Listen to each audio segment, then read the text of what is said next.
let's start with Attorney Jason Kobal. So workers' comp insurance, personal injury, consumer debt. What I like about when you come on the show, Jason, is you bring information. You bring, updates from Tallahassee. Last time we talked about some of the changes that just happened up in Tallahassee. What's new in your space? What are you seeing? Well, the law is always evolving and changing. I was interviewing someone just past weekend.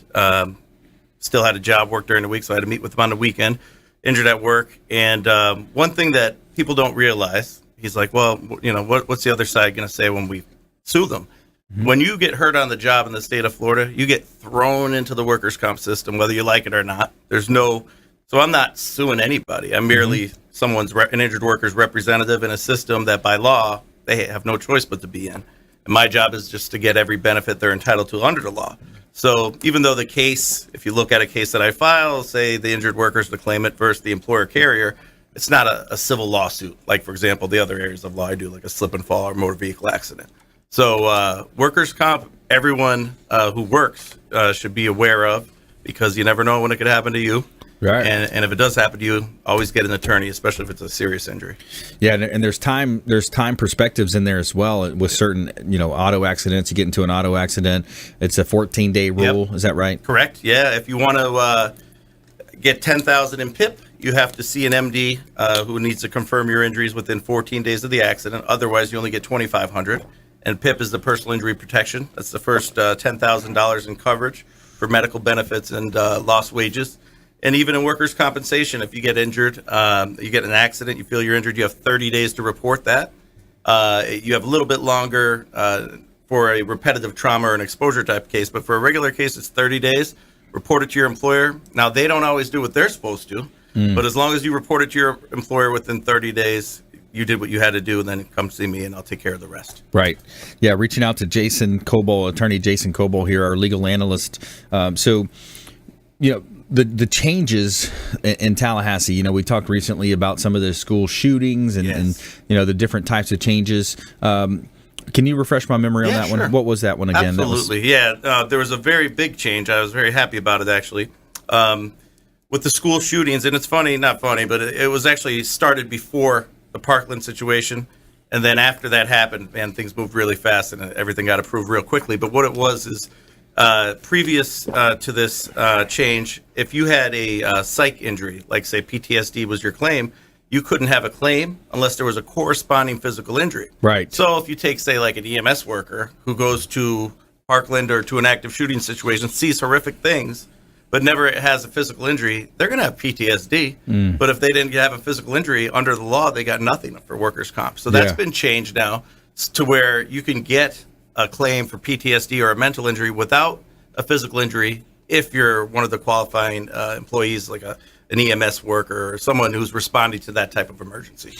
My question would be, who pays for these scenarios? Like which wallet does it come out of? Well, it depends on the situation. If it's a regular employer, and then the carrier will usually, if you have 4 more employees, by law, you have to have workers' comp insurance. And that's when you would call someone like Eunice to cover your business. And then, there's different arrangements. I mean, sometimes some companies have a small premium, and then if someone gets in an accident, they're paying almost dollar for dollar for the care, where most people are paying a monthly fee, a monthly amount, and then if something happens, the insurance company is covering. Okay. So, there's different arrangements, but usually it's the insurance company, unless you're dealing with the county or the state, in which case, it's the tax. Well, that might be a good time for us to transition in Eunice here. Yep. So I'm just kind of thinking, okay, PTSD, an EMS worker, for the example, they come up, they see there's a horrible shooting, some type of an accident, whatever it might be.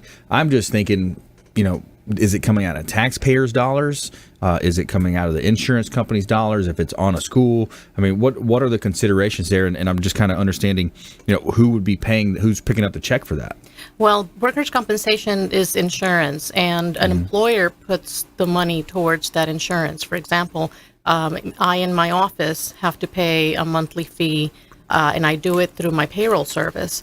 And they collect when they do my payroll, they collect the workers' compensation money out for each of the employees, and they put it into this fund, and that's where the money comes out to pay for any of the claims. So Okay. it's not taxpayers' dollars when it is by a private carrier. Right. And if it happens on a school in a public area, is that a different setup, or is it still with the insurance? Well, if it's workers' compensation, we would be talking about your teachers, the principal, the people that work there, maybe the maintenance workers and whatnot. The children would not be covered under a workers' compensation policy. Right. Yeah, it's interesting. Man, there's a lot of considerations now, especially with the advent, and the implementation of the internet and some of the social bullying, the different places those plays out. Well, when we come back, I want to stay on this topic. We'll talk more about the insurance side. What are the considerations that business owners need to have? Especially, you've got personal lines, you've got business lines, and maybe we'll give a highlight of different types of considerations that people should have. Because I think so many times people just say, oh, well, what's the rate? Same thing with the mortgage industry or the insurance or real estate. What's your percentage? People will say. But there's so much more to it in the insurance space specifically because there's different riders, there are different coverages, different, the premium policy is going to be affected by these different choices.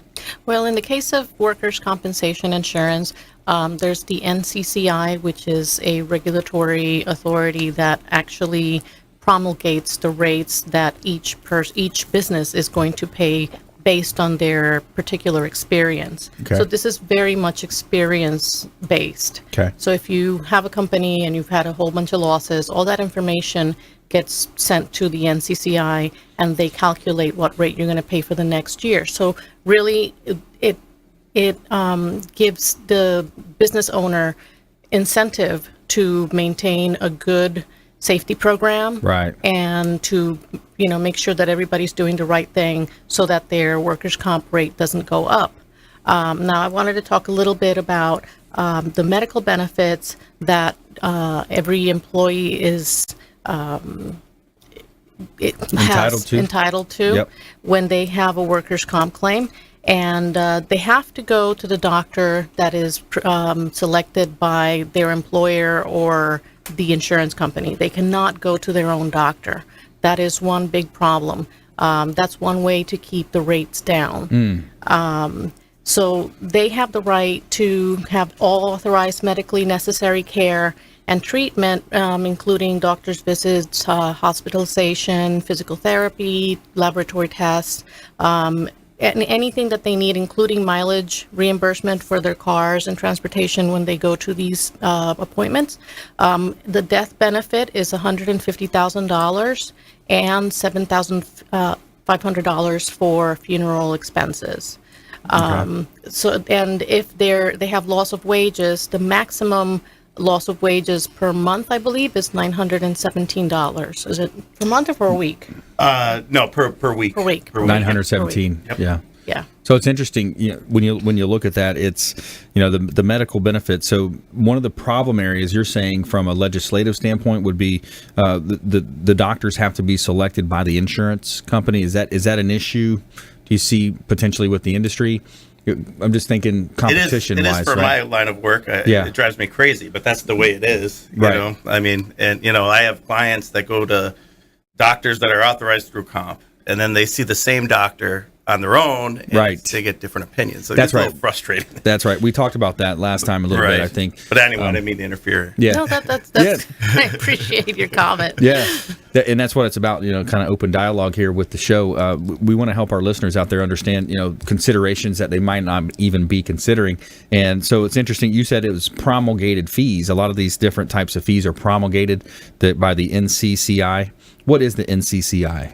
Is that the governing body? It is the governing body for workers' compensation. Okay. Yeah, so that makes sense. So workers' comp. With property casualty, let's kind of switch gears from workers' comp and talk a little bit about property casualty. And that was to my point earlier, is that too many times people just look for that premium number, but they're not taking into account what's actually covered. And when something happens, they're happy they've been paying this smaller premium, but now their coverages are going to be limited. It's often a trade-off. Is that right? Right. And we see that a lot in automobile insurance, when people just go for the required limit to have a car, which is the PIP and PD. Yep. And basically that does absolutely nothing for them. PIP pays very little for your medical expenses, and it's also you have to see the doctor that the insurance carrier decides that you must see. Most of the time, they try to disregard any damages that you may have, and I've been through it myself, and it was really a nightmare. And that's personal injury protection. Yes, Okay. That's a no-fault insurance, and the PD that they provide is $10,000. I mean, right now, in the Tampa area, you see so many expensive cars going around, Yeah. and so many huge accidents. If you hit a Mercedes, $10,000 doesn't get through their bumper. Yeah. PD is Property damage. property damage. Okay. So $10,000 property damage, and then UM is uninsured motorist. Yes, that's another coverage that provides coverage for you if whoever you have an accident, if somebody hits you and they don't have insurance. Uninsured or underinsured motorist coverage would pay for your own damages Right. under your own policy. So if you have to go to the hospital, or if you have to go to physical therapy, you have further treatment requirements, that would pay for it. If somebody else is negligent and they don't have the money to respond to you. Yeah. Like even I if they think had that's the important. legal minimum, which is no money for BI, 10,000 PIP, 10,000 property, that's where you need UM. And that's legally allowed. That's the Florida minimums. They could have insurance, but if they have the minimum, Yeah. you need UM if they hurt you. Yeah. Wow. Yeah, it's a lot of considerations. I would urge you, as a listener out there, reach out to Eunice Halstead, insurance risk specialist. She's the owner of that company, conveniently located in Tampa by the airport on Hillsborough Avenue. So why don't you do this? If you're wanting to get a review done, why don't you pull out your smartphone, shoot us a text message. Just text the word review to our consumer advocate hotline, 813-670-7372. Just text the word review to 813-670-7372. And what we're going to do is we're going to put you in touch with Eunice and her team and do a review with that. Is that something people would be wise to do, Eunice? Absolutely. We'd be happy to review the coverages that you currently carry on your automobile, for your home. And if you have a business, we'll go through all your business, do a risk management assessment of what you have and where you may have some gaps or where you may need additional coverage or where you may do some things on your own to reduce the loss without having to pay for a premium. Yeah, there's and reminds me of a conversation too we had like last week or the week before.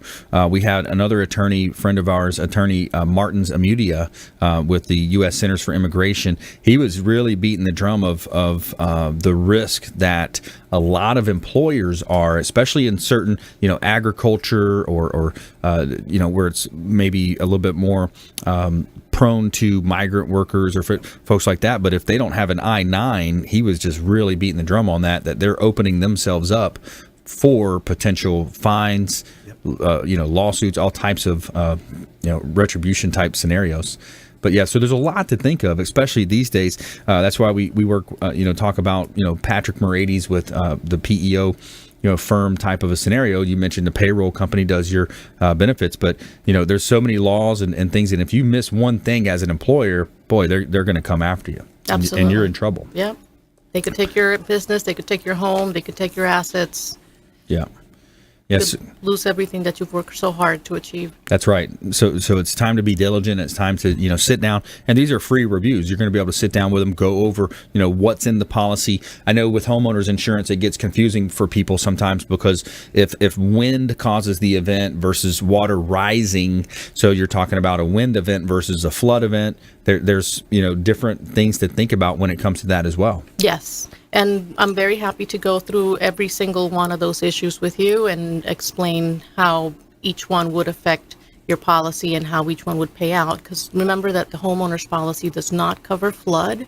So you would have to either include it by endorsement or buy a separate flood policy. Yeah.